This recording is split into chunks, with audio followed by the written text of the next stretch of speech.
अस्सलाम वालेकुम दोस्तों, कैसे हो? मुझे उम्मीद है कि आप सब सही होगी। न्यू अपडेट के साथ मैं आपके सामने फिर हाजिर हो चुके हैं। अगर आप कुवैत में रहते हैं या कुवैत की खबरों से हमेशा के लिए अपडेट रहना चाहते हैं तो ये वीडियो आप शुरू से लेकर आखिर तक देखते रहिए। इस वीडियो के अंदर मैं आपको कुछ इंपॉर्टेंट इन्फॉर्मेशन देने वाला हूँ और आप लोगों को बताने वाला हूँ पिछले 24 घंटे की कोरोना वायरस रिपोर्ट फ्लाइट के हवाले से जो एक बड़ी अपडेट आ रही है। कुवैत ने ऐलान कर दिया है इंडिया के लिए फ्लाइट को बंद कर दिया है। वो कौन सी फ्लाइट है, ये पूरी डिटेल्स के बारे में बात करेंगे और भी कुछ बात करेंगे। तो चलिए फिर बिना देरी के वीडियो शुरू करते हैं। लेकिन उससे पहले मैं आपको बता देता हूँ, चैनल पर पहली बार आए हैं तो चैनल को सब्सक्राइब करें और साथ ही साथ बेल आइकन जरूर प्रेस कर दें ताकि हमेशा आपको इसी तरीके से अपडेट मिलती रहे और आप हमेशा हमारे साथ में जुड़े रहें। तो सबसे पहले हम बात कर लेते हैं पिछले 24 घंटे की कोरोना वायरस रिपोर्ट के बारे में।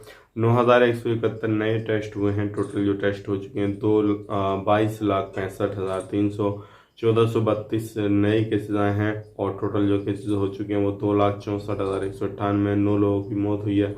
1,502 लोगों की टोटल मौत हो चुकी है और 1,312 की रिकवरी हुई है। टोटल रिकवरी 2,47,136 की। 15,560 जो अभी भी एक्टिव केस हैं और जो सीरियस केस हैं वो 222 हैं। ये पिछले 24 घंटे की कोरोना वायरस रिपोर्ट थी कुवैत की, जो कि आप इसी चीज़ से अंदाजा लगा सकते हैं अभी कब तक फ्लाइट को सस्पेंड किया जा सकता है। बात कर लेते हैं इंडिया की कोरोना वायरस केसेस की। तो इंडिया की बात करें तो 3.5 लाख एक ही दिन के अंदर केसेस आ रहे हैं। 3,34,000, 35,000 इस तरीके से एक एक दिन के अंदर केसेस आ रहे हैं। तो आप खुद अंदाज़ा लगाइए कि कब तक जो है इंडिया में जो है हाल वो सही हो सकते हैं। और इंडिया की फ़्लाइट, जैसे कि आपको मैं बताता हुआ चलूँ, इंडिया की फ़्लाइट जो है ओमान ने भी बैन कर दी है। ओमान से भी अभी नॉर्मल तरीके से फ़्लाइट नहीं चल पाएगी। यूएई ने भी 10 दिन के लिए फ़्लाइट को बंद कर दिया है। बाकी जैसे सऊदी अरब ने तो ऑलरेडी पहले से बैन किया हुआ था और भी बहुत सारी कंट्रियां हैं। अब इसमें एक कंट्री और इंक्लूड हो गई, वो है कुवैत। जैसे कि आपको मालूम है कुवैत ने भी इंडिया से जो फ्लाइटें जा रही थी वो बंद कर दी हैं। सिर्फ कार्गो फ्लाइटें जाएंगी या फिर जो कुवैती नागरिक फंसे हुए हैं वो लोग सिर्फ इंडिया से जा सकते हैं। तो ये एक बड़ी अपडेट थी, सोचे कि आप लोगों तक शेयर की जाए ताकि आप लोग भी अगर कुवैत में एंट्री करना चाहते हैं तो अभी आपका वीज़ा नया हो पुराना हो या आप कैसे ही जाना चाहते हो तो आपको इंतज़ार करना रहेगा। और इंतज़ार करने के बाद में कुछ ना कुछ डिटेल्स तभी आपको मिलेगी जब कोरोना वायरस के केसेस जो है वो इंडिया के अंदर कम हो जाएंगे। तो अब बढ़ते हैं अगली अपडेट की तरफ। जो अगली अपडेट आ रही निकल के, ये भी काफ़ी बड़ी अपडेट है और ये भी आपको जानना ज़रूरी है क्योंकि अभी जो है अगर आप कुवैत के अंदर कहीं पर भी रहते हैं तो कुवैत में ओनली अभी एक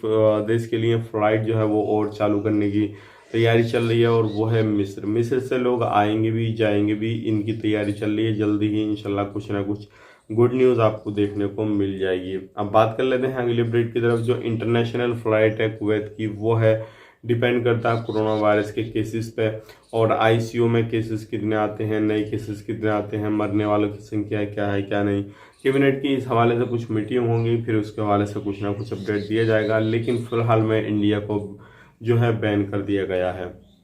अब आप बढ़ते हैं अगली अपडेट की तरफ। जो अगली अपडेट आ रही है निकल के, वो आ रही है कर्फ्यू के हवाले से।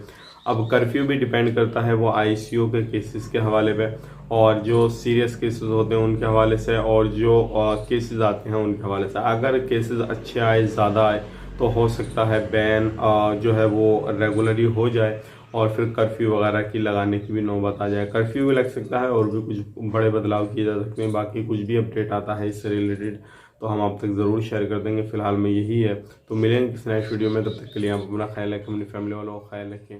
Take care, bye bye.